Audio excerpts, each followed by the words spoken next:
tenemos personas aquí de diferentes edades, ¿sí? Personas que a lo mejor tienen recuerdos de Canarias o de España completamente diferentes a lo que estamos viendo hoy en día en el mundo.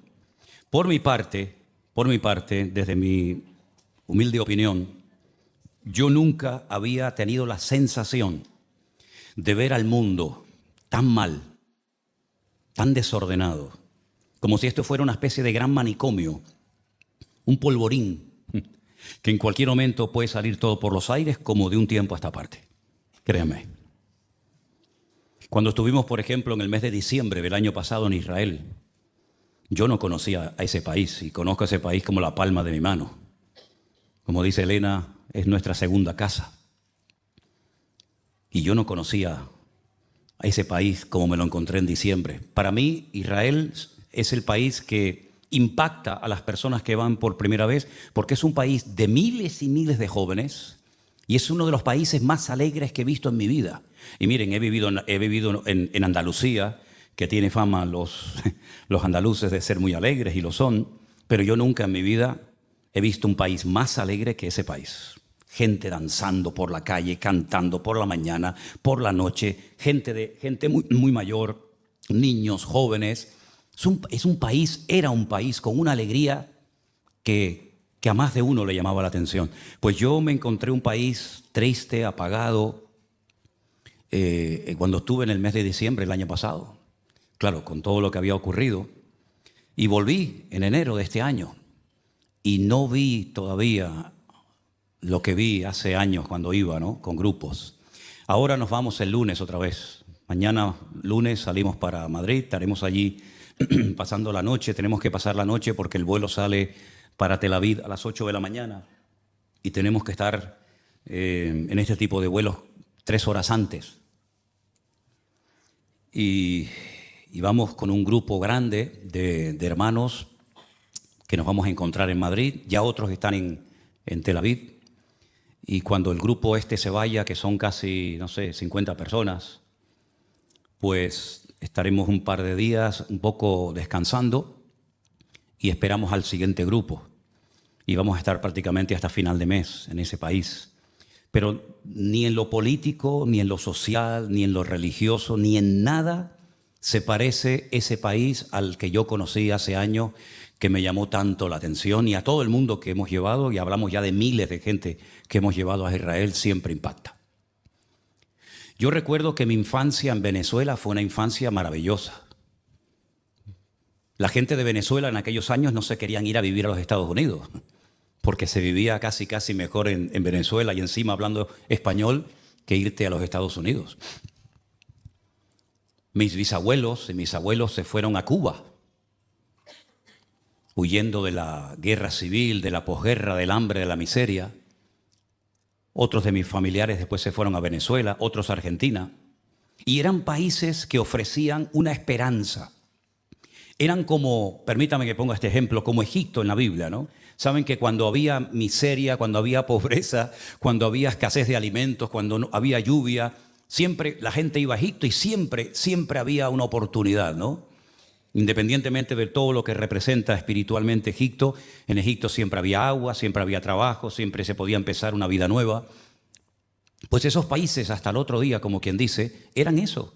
La gente iba. ¿Cuántos canarios fueron a Venezuela, a Cuba, verdad? ¿Y cuántos hijos de esos que fueron a Venezuela después han vuelto, hijos y nietos, verdad? Y uno mira ahora a esos países, por ejemplo, Venezuela, Cuba, el mismo Chile, Argentina, ahora Colombia, lamentablemente, y tantas naciones de la tierra que uno dice, Señor, ¿qué es lo que ha pasado? ¿Qué es lo que ha pasado?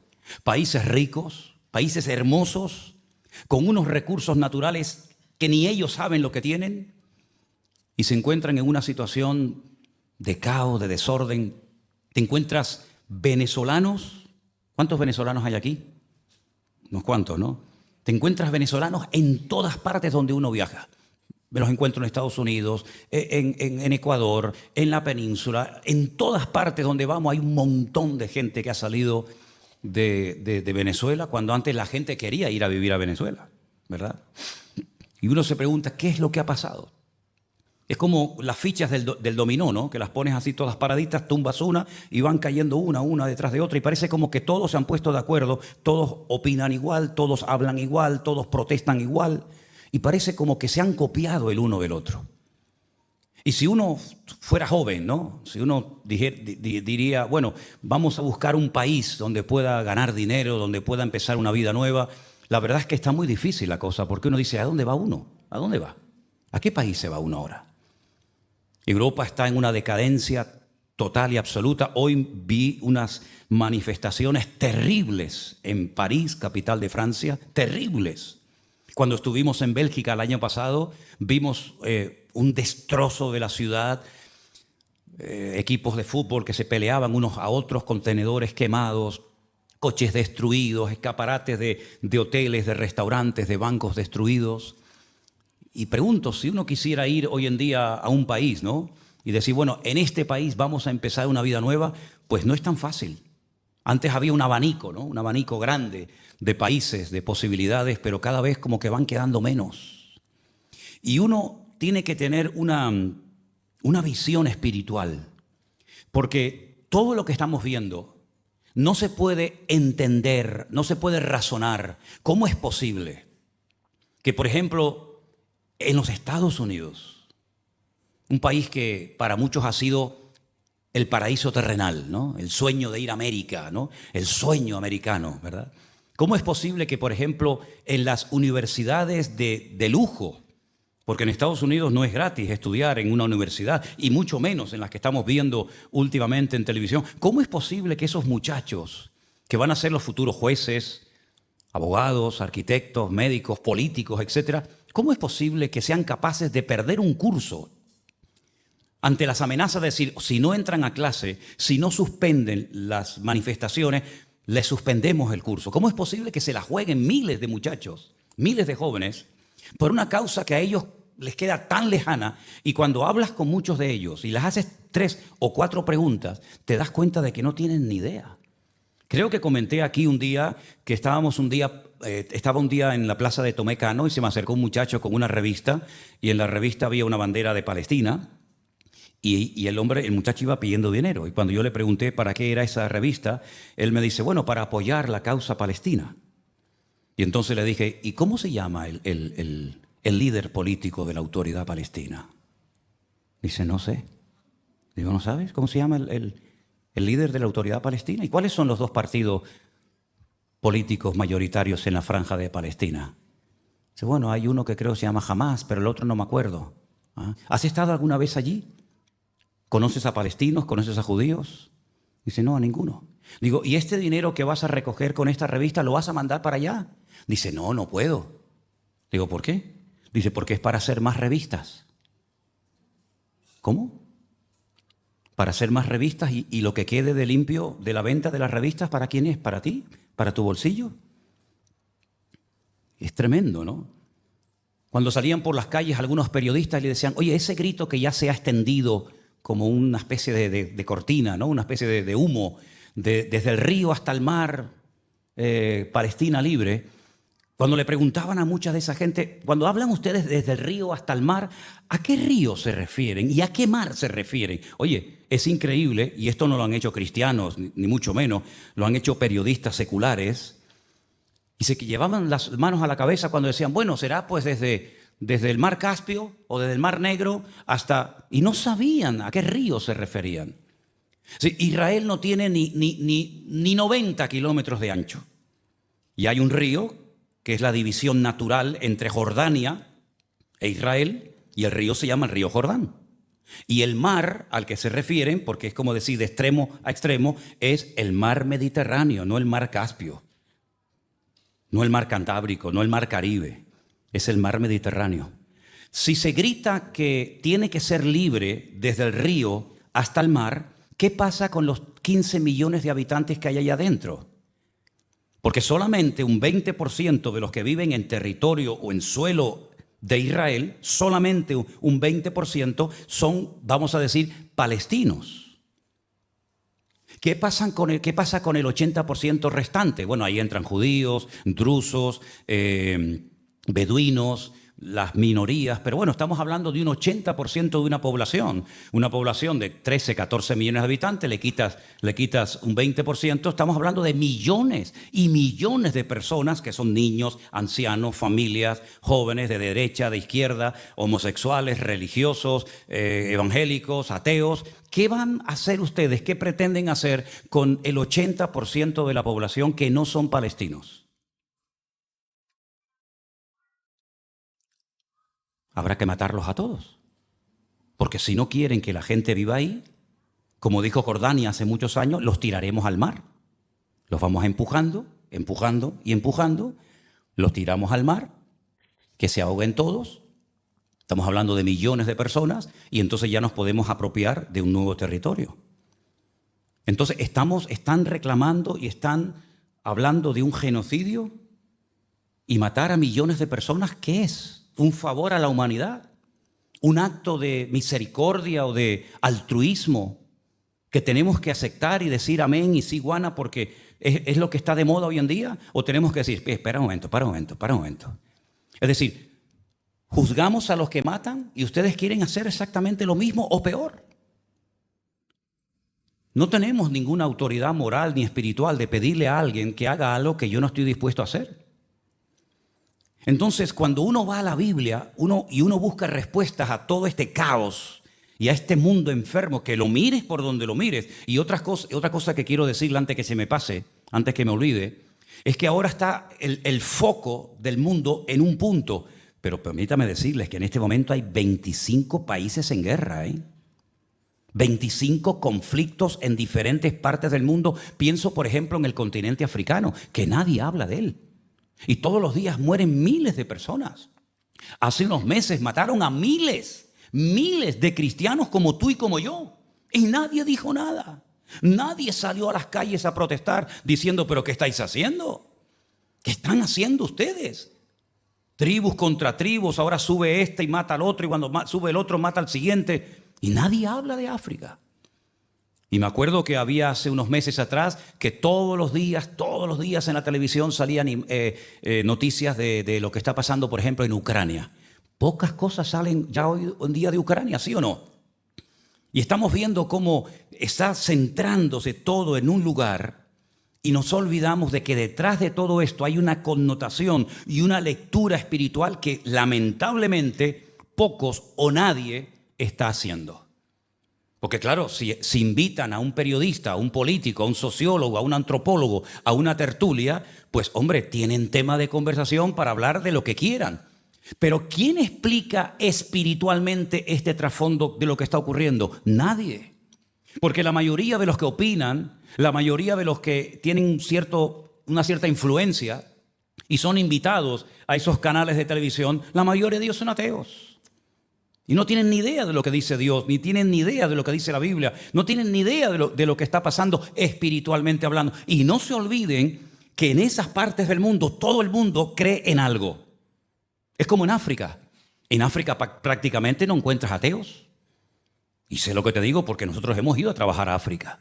Y en África todo el mundo cree en algo. O en el sol, o en la luna, en los demonios, en Dios, en los ángeles. Todo el mundo cree en algo. Y en Oriente Medio todo el mundo tiene su religión. Unos saben cuál es y los otros también. Luego, no podemos sacar el tema religioso o espiritual de todo esto porque entonces no vamos a entender absolutamente nada. Yo estaba leyendo en estos días y sigo leyendo el libro de Samuel, que para mí es un libro extraordinario. Y en el capítulo 14 se relata una historia que espero que tengan paciencia para poder escucharla. Y la historia dice lo siguiente, 1 Samuel capítulo 14, verso 1.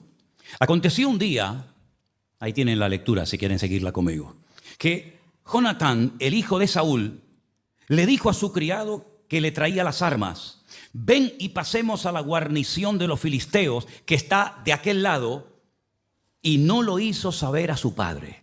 Recuerden que Jonatán no era el rey de Israel en aquel momento. Jonatán era el hijo del rey. ¿El rey cómo se llamaba? Saúl. Y Jonatán sería el heredero, el príncipe, ¿no? Saúl se hallaba al extremo de Gabaá, debajo de un granado que hay en Migrón, y la gente que estaba con él eran como 600 hombres. Y Ahías, el hijo de Ahitob, que era el hermano de Icabod, hijo de Fines, hijo de Elí, sacerdote de Dios en Shilo, llevaba el efod y no sabía el pueblo que Jonatán se hubiese ido. Fue algo que hizo en secreto. Vamos a ver qué es lo que hace este hombre. Y entre los desfiladeros por donde Jonatán procuraba pasar a la guarnición de los filisteos, había un peñasco agudo de un lado y del otro lado. El uno se llamaba Boses y el otro Sene. Y uno de los peñascos estaba situado al norte, hacia Micmas, y el otro hacia el sur, hacia Gabaá. Es tremendamente interesante cuando estás en Israel y comienzas a leer esto y te das cuenta, efectivamente, que todo está exactamente igual como dice la Biblia. Este peñasco aquí, aquella montaña allá, el valle en medio. Uno tiene que hacer aquí un esfuerzo de imaginación, pero estando allí, ya te digo, es una maravilla porque allí ves la Biblia, aquí la lees, allí la ves. Y le dijo Jonatán a su paje de armas: ven, pasemos a la guarnición de estos incircuncisos. Quizá haga algo Dios por nosotros, pues no es difícil para Dios salvar con muchos o con pocos. Qué tremenda declaración, ¿eh? Qué confianza, qué claro lo tenía. Dios puede salvar con mucha gente o con poca gente. Su paje de armas le respondió: haz lo que tienes en tu corazón, ve, pues aquí estoy contigo a tu voluntad. Qué importante es tener gente a tu lado que tenga la misma fe que tú tienes. Y qué tragedia rodearte y convivir con una persona que no tiene tu fe ni cree en tu Dios. Es una maravilla cuando te despiertas por la mañana y la mujer que está durmiendo a tu lado, sabes que cree en el mismo Dios que tú tienes y pueden orar juntos al mismo Dios y leer la misma Biblia. Y en un momento determinado decir: oye, mira lo que leí, mira lo que descubrí. O ella te lo dice a ti. O vas a la sala y hablas con una de tus hijas o de tus hijos.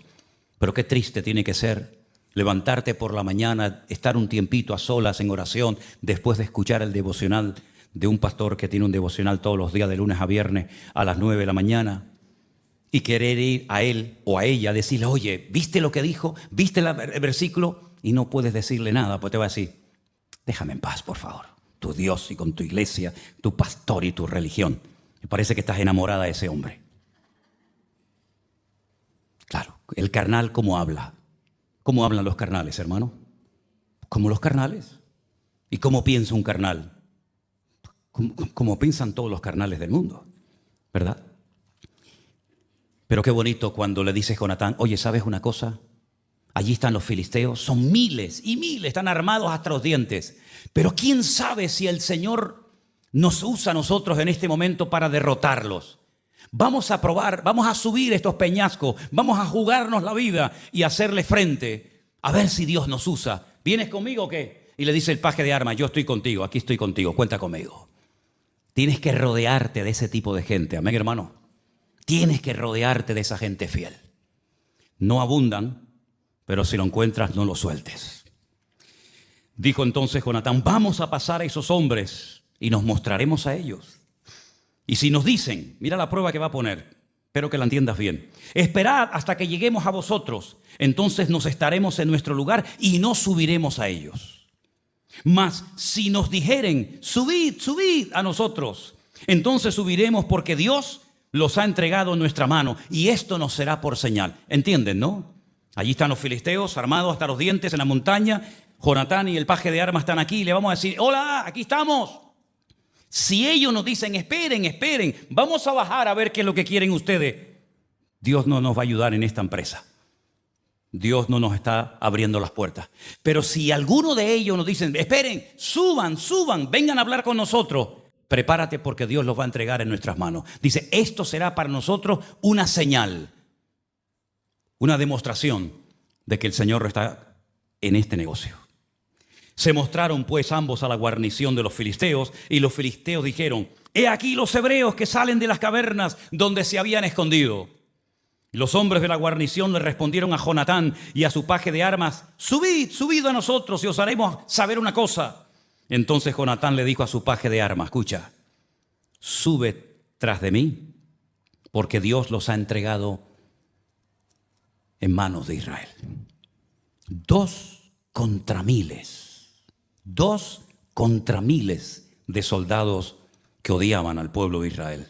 Jonatán subió trepando con sus manos y con sus pies, y tras él su paje de armas. Y los que caían delante de Jonatán, su paje de armas que iba tras de él los remataba. ¿Qué te parece? Aprender a trabajar en equipo, aunque seamos pocos, pero unidos en un mismo sentir, ¿verdad? Y trabajando unidos. Lo que se me escape a mí, termínalo tú. Y fue esta primera matanza que hicieron Jonatán y su paje de armas como 20 hombres en el espacio de una media yeguada de tierra. ¿Y saben lo que pasó? Que hubo pánico en el campamento y por el campo, y entre toda la gente de la guarnición, los que habían ido a merodear, también ellos tuvieron pánico, y la tierra tembló, pues hubo gran consternación. Dios comenzó a obrar de tal manera que dice la Biblia, si lo siguen leyendo, que empezaron a pelear los unos contra los otros. Ellos hicieron una parte. Ellos abrieron brecha en el mundo espiritual, pero el resto lo hizo el Señor. Comenzaron los filisteos a correr con pánico, muertos de miedo, a hacerse daño, a herirse, a matarse unos a otros. Porque en eso que estaban haciendo ellos, estaba Dios acompañándolos. Bueno, dice la Biblia en el verso 16 que los centinelas, los que estaban de guardia por parte de Saúl, vieron desde Gabaá de Benjamín cómo la multitud estaba turbada e iban de un lado de otro y era deshecha.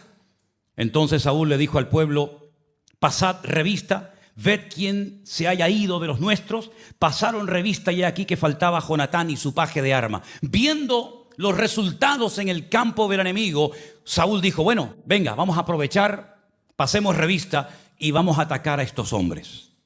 Bueno, unos son los que van delante, otros después se suman al carro de los que van delante. Sea como sea, Saúl quiso sacar tajada de todo esto. Saúl dijo: bueno, parece que hay una consternación, que hay un desorden, que hay un caos en el campamento de los filisteos, de los enemigos. Vamos y vamos a aprovechar, como dice el refrán, a río revuelto, ganancia de pescadores.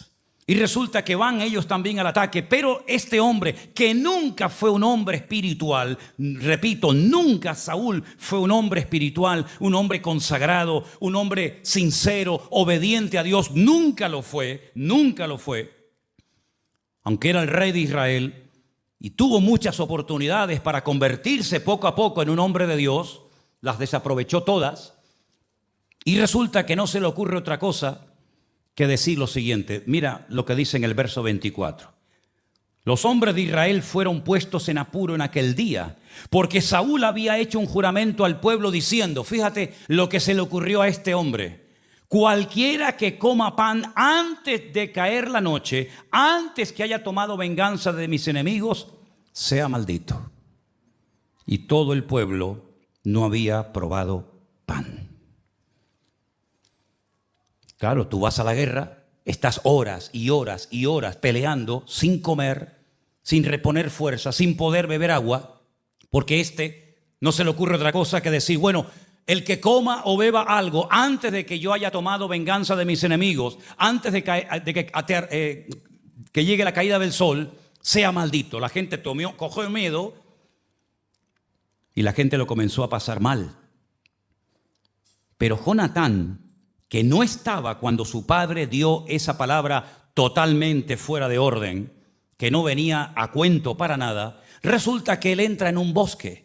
Y dice la Biblia que era tanta la cantidad, tanta la abundancia de miel que había en aquel bosque, que con su bordón, con su vara, dice que con la punta, o sea, tocó así y se llevó la miel a la boca. Lo leemos en el verso 27. Jonatán no había oído cuando su padre había juramentado al pueblo, y alargó la punta de una vara que traía en su mano, la mojó en un panal de miel y llevó su mano a la boca, y fueron aclarados sus ojos. Entonces uno del pueblo le dijo: tu padre ha hecho jurar solemnemente al pueblo diciendo, maldito sea el hombre que tome hoy alimento. ¿Y qué dice? Y el pueblo desfallecía. Un tirano, un carnal, amargándole la vida a la gente.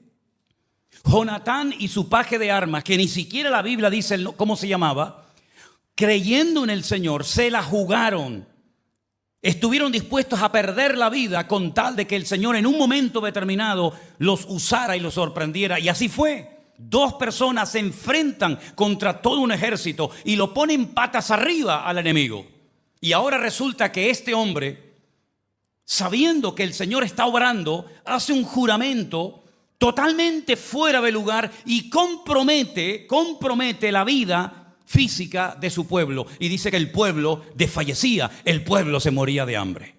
Cuando le dan esta noticia a su hijo, a Jonatán, él dice una palabra tremenda.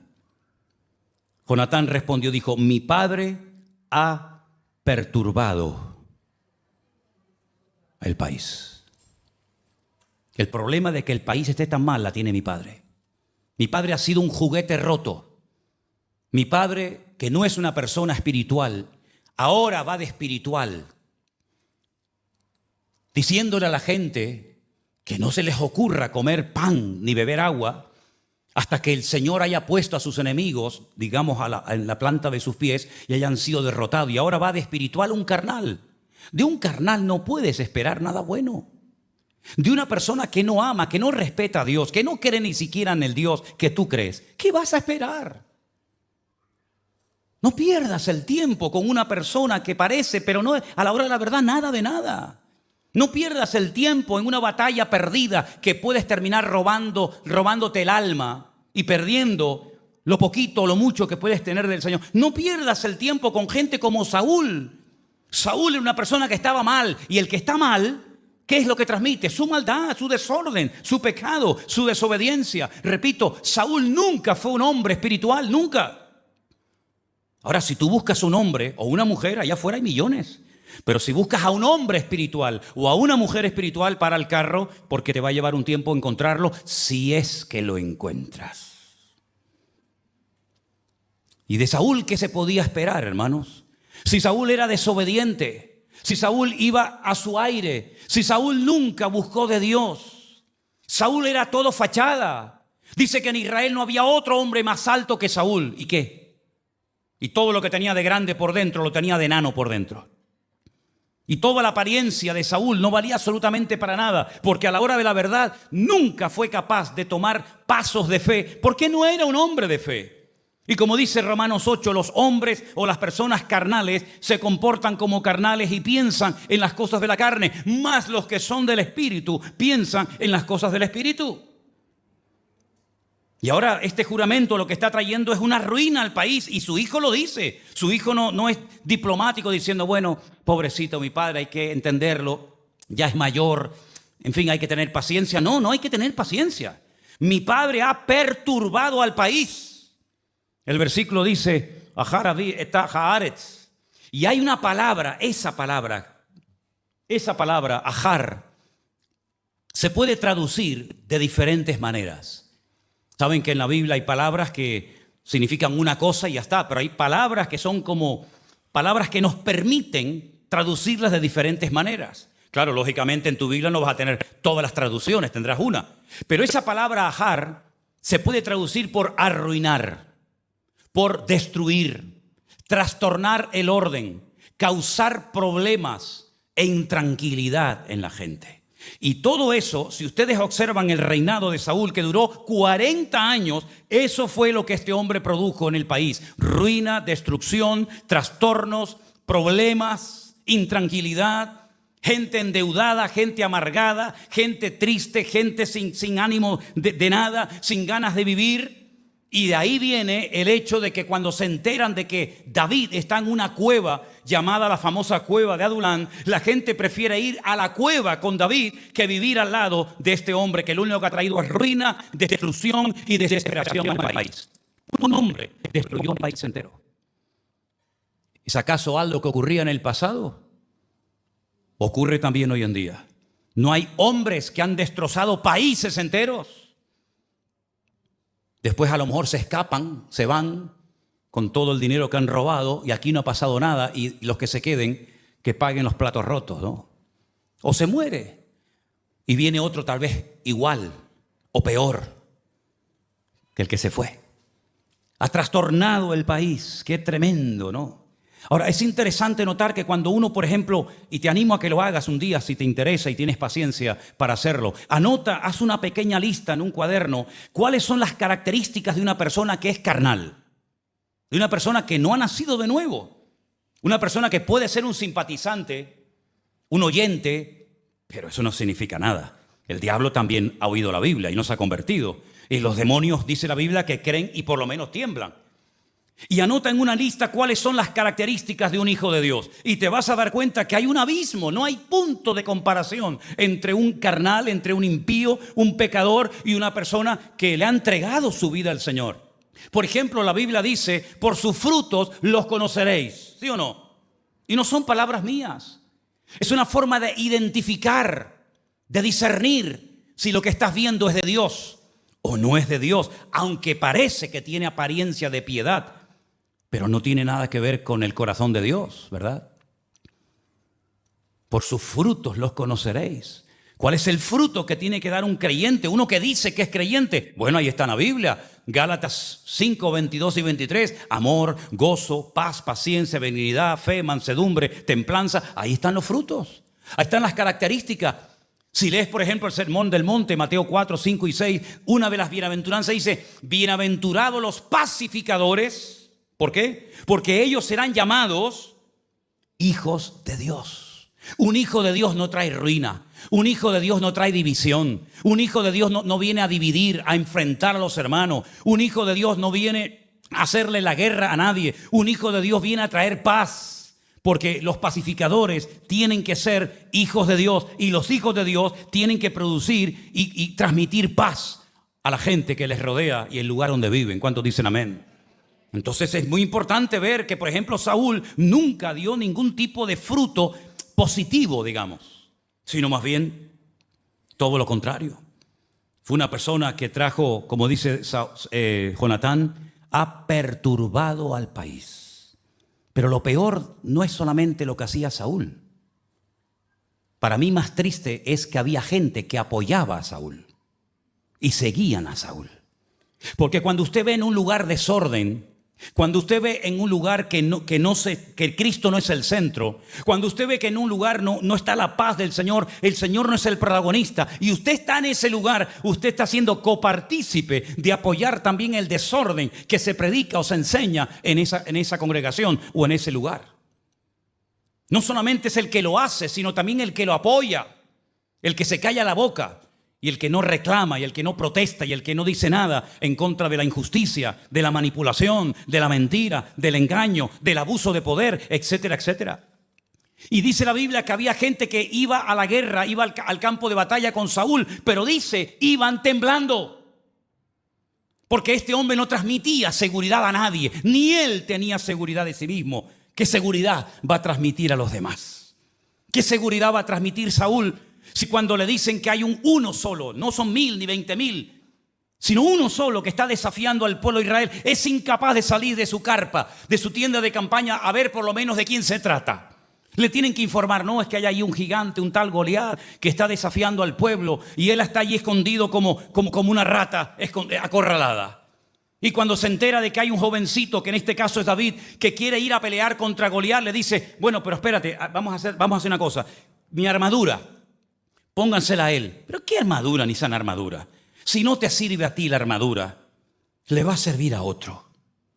Y David dice, bueno, yo por respeto me la voy a poner, pero yo nunca he probado a vivir la vida con la armadura de otro.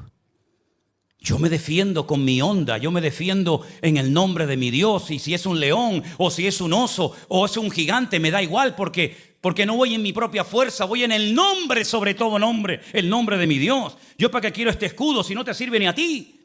Y además me queda grande porque está hecho a tu medida y no a mi medida. Y no es la armadura la que se tiene que adaptar al soldado, es el soldado el que se tiene que adaptar a lo que Dios tiene para su vida. ¿Qué va a transmitir Saúl? Si dice Jonatán, tú has perturbado al país. Tú has cogido un país precioso, bendecido, lleno de milagros, porque no hay otro pueblo, ni lo habrá jamás sobre la faz de la tierra, que haya visto más milagro que el pueblo de Israel. No hay ninguna nación de la tierra que haya visto tantos milagros y continuos y variados como el pueblo de Israel. Por lo tanto, mis queridos hermanos, hay que tener memoria, pero memoria para lo bueno, no memoria para lo malo. Tú has cogido un país bendecido, tú has cogido un país con una expectativa tremenda de empezar una vida nueva y lo has destruido y lo has perturbado. Y es como cuando hay agua cristalina y de repente metes la mano y mueves hacia el fondo y sale todo el barro, ¿no? Todo lo que hay en el fondo y se enturbia el agua. Eso es lo que tú has hecho. Tú has enturbiado y estropeado a un país precioso. Tú lo has destruido, porque tú estás destruido como hombre. Y Dios te ha desechado. Incluso al profeta Samuel le dijo, ya no ores por él, porque ya le da igual que oren o que no oren. Fíjate cómo era este hombre, tan empecinado en su maldad, que dice la Biblia que cuando Dios no le respondía, porque ya Dios no le respondía, se iba a consultar a una adivina, a una bruja. Dice, bueno, si Dios no me responde, por lo menos que el diablo me responda, como hacen muchos hoy en día, que ya Dios no les responde, que ya Dios no está con ellos, pero sin embargo siguen buscando en los instrumentos del diablo una respuesta a su matrimonio, a su enfermedad, a su economía, ¿verdad? Si Dios no me responde, ¿qué te va a responder Dios, hombre? Si solamente por el hecho de tener vida tenías que ser una persona tremendamente agradecida y estás todo el día viendo los defectos de los demás y te olvidas de verte los tuyos propios. Saúl, cuando el profeta Samuel lo confronta y le dice, ¿pero esto qué es? ¿Esto qué es? Te hemos dicho que no cojas nada del enemigo. Y él dice, no, yo no he cogido nada. No, yo no. Ah, no. ¿Quién lo ha hecho entonces? El pueblo. ¿Se acuerdan de esta historia? El pueblo ha sido, yo no he sido. Pues mira, si ha sido el pueblo, tú eres peor que ellos, porque tú eres el rey y no te has enterado, o sí te has enterado y ahora le estás echando la culpa a los demás, que es lo que hace el cobarde. El cobarde siempre le echa la culpa a los demás de sus errores. No, yo no tengo la culpa, ese fue Dios, no, ese fue mi marido, ese fue el gobierno, ese fue el diablo. Siempre alguien culpable, pero nunca te para, como por ejemplo David dijo, yo he pecado. Yo no le voy a echar la culpa a la vecina, ni le voy a echar la culpa al clima. No, yo he pecado. Yo he metido la pata. Yo he hecho lo que no tenía que haber hecho nunca. Y soy digno de muerte. Y pidió perdón a Dios. Y Dios lo perdonó. Pero el cobarde no tiene valor ni siquiera para salvar su alma. Y todo lo que estamos viendo en el mundo es un reflejo de lo que está ocurriendo en el mundo espiritual. El mundo espiritual siempre, pero ahora, en los últimos tiempos, más que nunca, está teniendo una influencia sobre el mundo tremenda. Porque no es normal lo que está pasando, hermano. ¿O ustedes lo ven normal? No es normal que a donde vayas, a donde mires, que no te dan ganas ni de ver las noticias de televisión. Todos son muertos y secuestros y esto y lo otro, y guerra por aquí y guerra por allá. Y esto no ha hecho más que empezar. Porque el Señor Jesucristo dice, oiréis de guerras y de rumores de guerras, y por haberse multiplicado la maldad, el amor de muchos se enfriará. ¿Pero de quién se va a enfriar? ¿De los de la calle? Pues ya están congelados. Los de la calle no son cristianos, ya no están ni siquiera en el libro de la vida. ¿De quién se va? ¿De a quién se refiere el Señor cuando dice que el amor de muchos se enfriará? De aquellos que un día tuvieron sus corazones ardiendo para el Señor, pero se enredaron en este mundo, se dejaron envenenar y arrastrar por la corriente de este mundo y se apartaron del Señor y se han convertido en religiosos que cumplen con una serie de ceremonias y de rituales como Saúl lo hacía. Saúl, cuando por fin ya el pueblo puede comer y se da cuenta de que la gente está tan hambrienta, tan desesperada, que empiezan a matar animales, y ellos no podían comer animales con sangre, pero tenían tanto hambre que dice que se comían la carne y la sangre, y le dicen a Saúl, oye, el pueblo está pecando. ¿Cómo que está pecando? Sí, porque tienen tanta hambre que ni siquiera tienen tiempo para escurrir al animal, sacarle la sangre y luego comerlo. Y entonces dice, bueno, traigan una piedra grande, traigan una piedra enorme y que sacrifiquen los animales encima. Y ahora vas de espiritual. Ahora vas de espiritual, ahora que has hecho pecar al pueblo, ahora que has traído perturbación al pueblo, ahora que has arruinado a toda la nación, ahora te la das de espiritual, que hagamos sacrificios al Señor. Tremendo, ¿verdad? Y la gente está tan ciega que como se te ocurra decir algo que vaya en contra de la norma, te matan.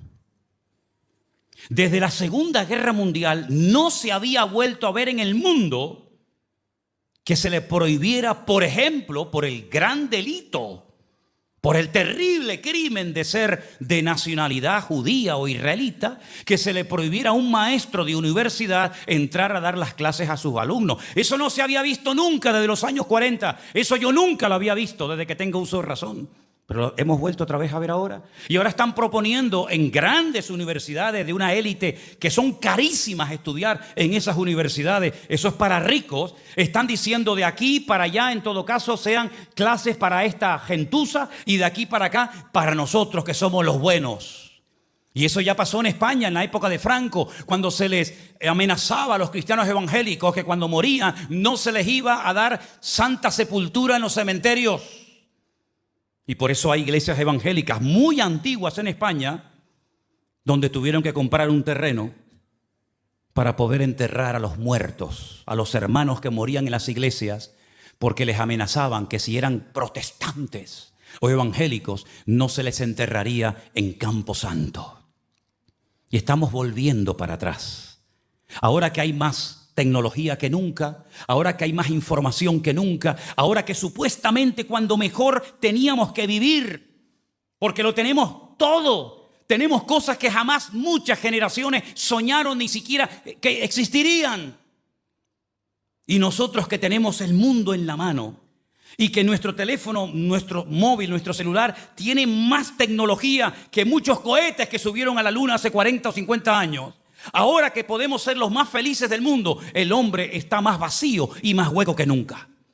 Porque ha perdido el factor espiritual. Porque le ha dado las espaldas a Dios. Y creyéndose ser sabios, se hacen necios e ignorantes.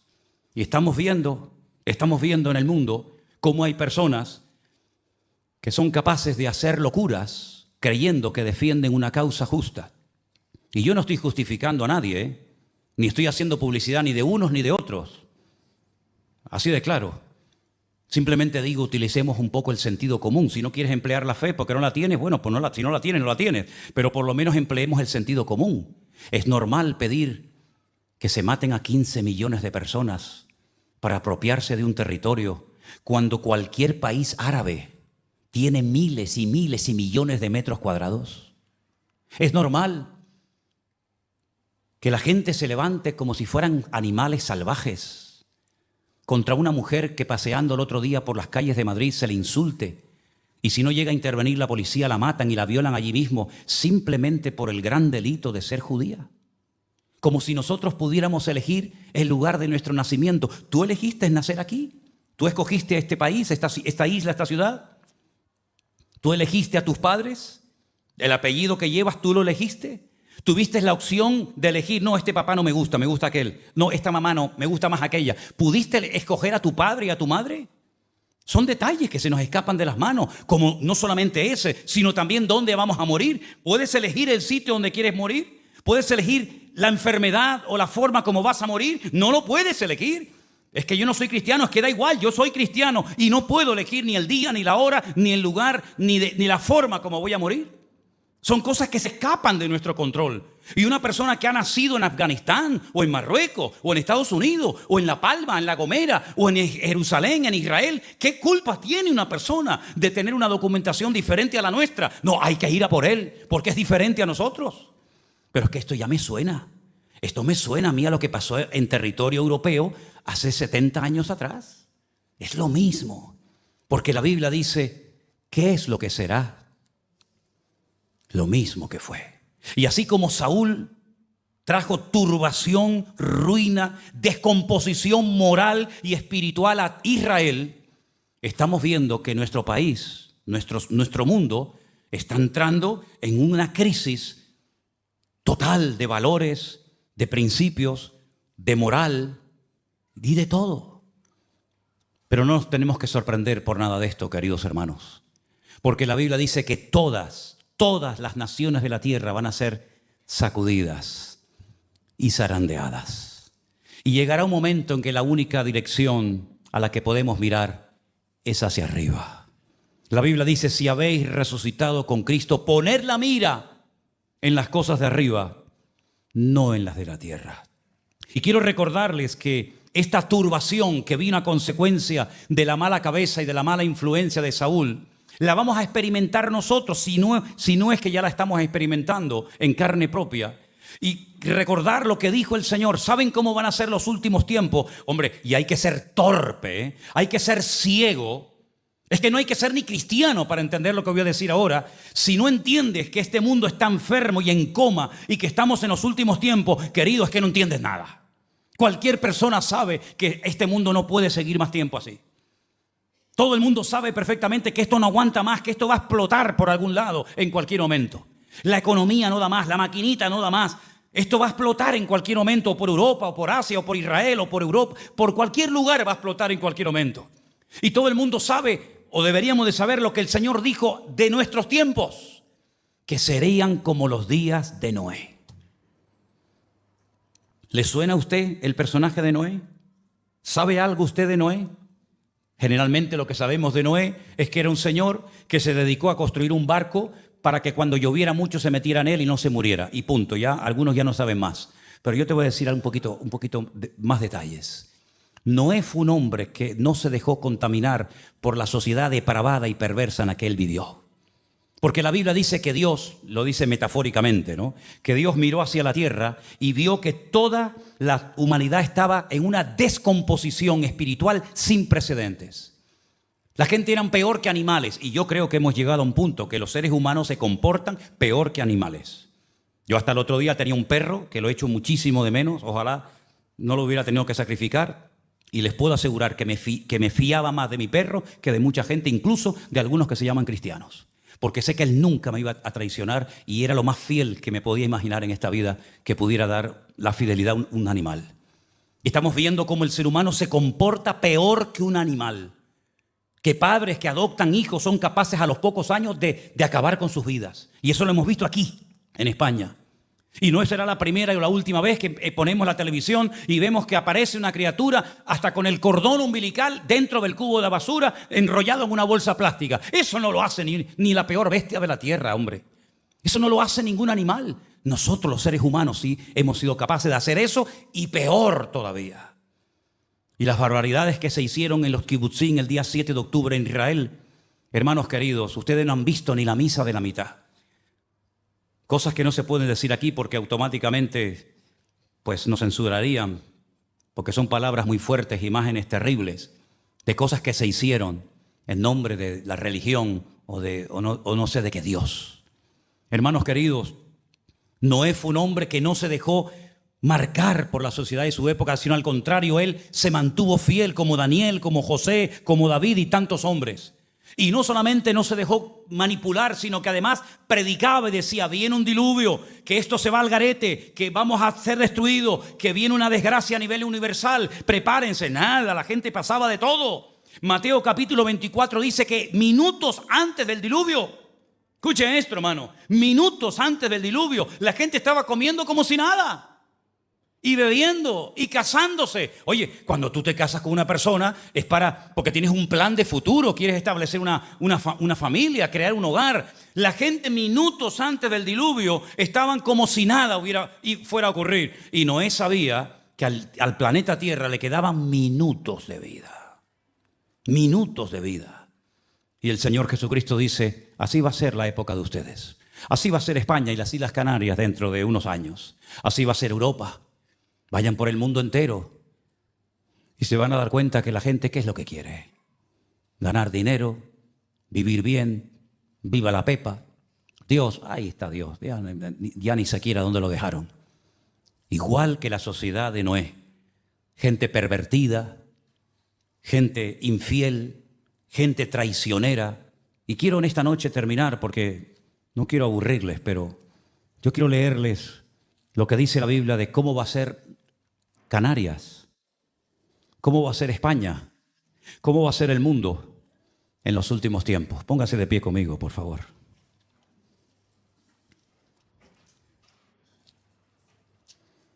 Dice la palabra de Dios a través de la pluma del apóstol Pablo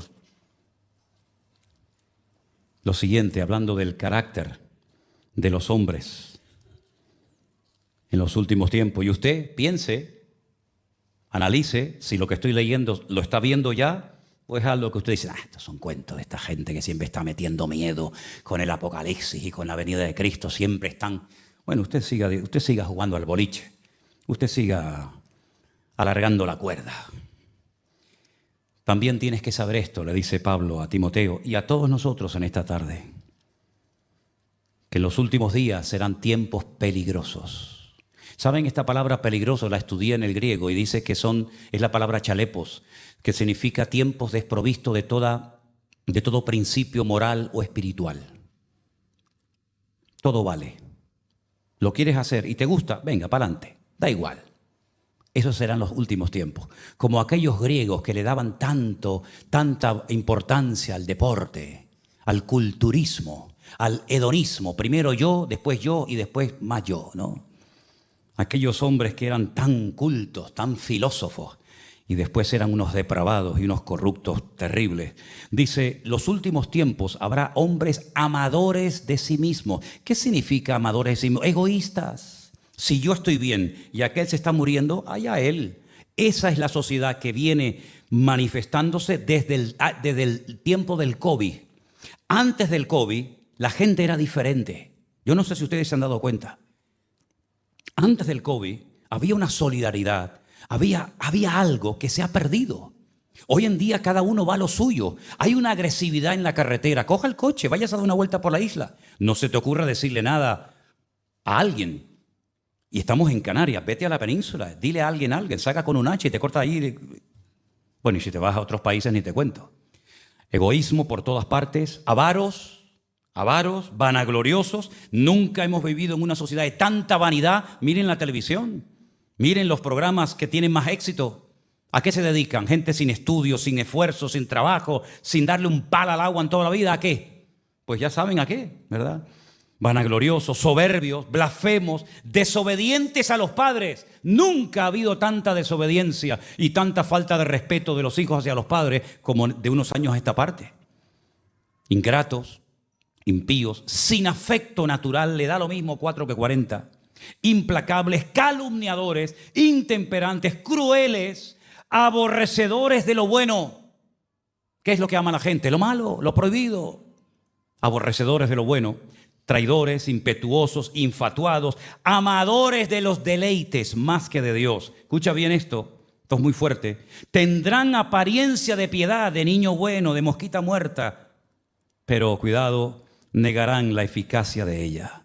Estos son los que se meten en las casas y llevan cautivas a las mujercillas cargadas de pecado, arrastradas por diversas concupiscencias. No le abres tu puerta de la casa a Dios. Sin embargo, después le abres la puerta de tu casa y de tu vida y de tu alma a cualquier mequetrefe, que lo único que quiere es llegar a la meta y después cogerte como la araña y tirarte a un lado y decir, venga, la siguiente, una más, un trofeo más de guerra. Se meten en las casas, siempre están aprendiendo y nunca llegan al conocimiento de la verdad. Y ahí podríamos seguir leyendo la lista de cómo se describe a la perfección, como si fuera un periodista del siglo XXI, Pablo diciendo así va a ser la gente en España, en Europa, en América, en el mundo entero, en los últimos tiempos. Y aquí estamos tú y yo, hermanos. Podríamos haber nacido en otra época de la historia, más espiritual, más respetuosa, más recatada, pero no, Dios ha decidido que vivamos en esta época de la historia. Y estamos viendo cómo están perturbando y rompiendo naciones enteras, países enteros. España va cuesta abajo y sin frenos. Y este señor que está ahí sentado se cree que puede hacer lo que le da la gana y no pasa nada. Pero llegará el momento en el que Dios diga basta. Y va a ser pronto, hermanos. Y tenemos que estar preparados como hijos de Dios para no dejarnos manipular por nada ni por nadie. Si nos llaman locos, si nos llaman fanáticos. Hace poco le dije a una persona, cuando vengas a hablar conmigo, no me vengas con ese escote que te llega a la rodilla. A mí se me respeta y este lugar se respeta. ¡Oh! Se fue ofendida, muy ofendida porque el pastor no tiene amor. Y le dijo, no. ¿Saben, hermanos queridos? Nosotros como cristianos tenemos que tener criterio propio y personalidad. Si alguien no quiere cambiar, no cambies, hijo. pero no me vengas a cambiar a mí, porque yo sé en quién he creído y yo sé lo que Dios ha hecho en mi vida y Dios no me tiene que demostrar nada, porque con lo que ha hecho Dios en mi vida me sobra, porque la vida a quien se la debo es a Dios y no a ti. Cierra tus ojos ahí donde estás y en esta tarde piensa en esto. Piensa en esto, ¿eh? ¿Qué vas a hacer a partir de hoy con tu vida? ¿Qué vas a hacer con la palabra que has oído en esta tarde? Bueno, un sermoncito más del pastor aquí y tal. Bueno, está bien. Ojalá me hubieran hablado a mí así hace años. No hubiera sido el golfo que fui, ni hubiera perdido el tiempo que perdí. Pero doy gracias a Dios que Dios tuvo misericordia de mi vida, como la está teniendo de todos y cada uno de nosotros. Y espero que los jóvenes de esta iglesia sean jóvenes con criterio y con personalidad. Cuidado con los muchachos que vienen a seducirles con palabras bonitas y con promesas hermosas y luego pidiéndote que haga lo que ellos jamás van a hacer. Valórate, hazte respetar, ponte en tu sitio y no pierdas el tiempo, porque yo le digo a la gente, más vale estar solo o sola que mal acompañado. Señor, te pedimos que en esta tarde tu palabra nos haya hablado y nos haya penetrado el alma y nos haya sacudido nuestras conciencias y hayamos despertado a la cruda realidad de que los tiempos finales serán tiempos duros, difíciles, peligrosos, desprovistos de toda moral y de principio bíblico. Pero Señor, te pedimos que nuestra fe no sea contaminada ni envenenada por este mundo, sino que nos mantengamos firmes en la obra del Señor, creciendo siempre, avanzando, seguimos adelante en tu nombre, Señor. Guárdanos de todo peligro, guárdanos de todo mal, Señor. No queremos perder el tiempo, queremos honrarte y servirte a ti, Señor. Y pedimos que todas las personas que vengan a esta congregación vengan para verte a ti y escuchar tu palabra, Señor. Y si no es así, pues que Dios los bendiga. Pero estamos en este lugar no para endulzar los oídos de la gente, no para agradar los corazones de nadie. Estamos en este lugar para predicar lo que tal vez nadie se atreve a predicar y a decir lo que nadie se atreve a decir. Ayúdanos a ser valientes en este tiempo de tanta ambigüedad, de tanta hipocresía, de tanta falsedad, de tanta falsa espiritualidad, de tanta apariencia de piedad. Ayúdanos, Señor, a ser luz y sal en esta ciudad, Padre. Guarda a nuestros hijos, guarda a nuestros nietos, guarda a los jóvenes, a nuestras esposas, los maridos,